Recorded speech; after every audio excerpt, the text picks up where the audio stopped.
Hello. Cinema ഇറങ്ങിയതിനു ശേഷം കേരളത്തിൽ ട്രെൻഡിംഗ് ആയി മാറിയ വസ്ത്രധാരണം, ഹെയർ സ്റ്റൈൽ, ഓർണമെന്റ്സ് ഇവ ഏതൊക്കെയാണെന്ന് അറിയാമോ?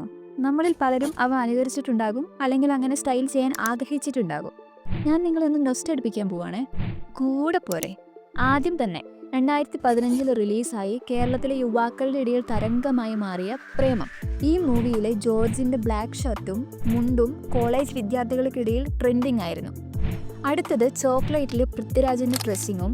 റോമ, സമൃദ്ധ സുനിൽ, രമ്യ നമ്പീശൻ എന്നിവർ സോങ്ങിനിടയിൽ ധരിക്കുന്ന പോൾക്ക ഡോട്ടുള്ള സോളിഡ് കളർ സാരിയും ട്രെൻഡിംഗ് ആയിരുന്നു.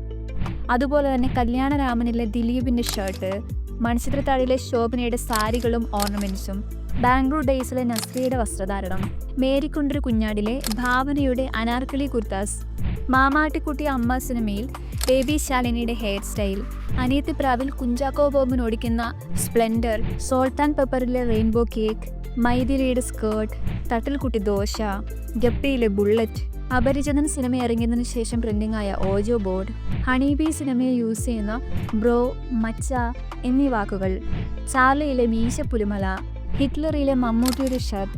തട്ടത്തിൻ മറയത്ത് ഇറങ്ങിയതിനു ശേഷം എല്ലാവർക്കും തട്ടം ഒരു വീക്ക്നെസ് ആയിരുന്നു. നരസിംഹത്തിലെ ലാലേട്ടൻ്റെ മുണ്ട്, ഷാജി പാപ്പനിലെ ഡ്രസ്സിങ് സ്റ്റൈൽ, അങ്ങനെ നില നീളുകയാണ്. ഇനിയും ഇതുപോലുള്ള വെറൈറ്റി ഡ്രസ്സുകളൊക്കെ മലയാള സിനിമ വരും. നമ്മളതെല്ലാം അനുകരിക്കും. പിന്നീട് കുറേ നാൾ കഴിഞ്ഞ് ആലോചിക്കുമ്പോൾ നമുക്കതും ഒരു നൊസ്റ്റാൾജി ആയിരിക്കും അല്ലേ. അപ്പോൾ ഇന്നത്തെ നൊസ്റ്റു ഇത്രയും മതി. നാളെ കാണാം. ബൈ.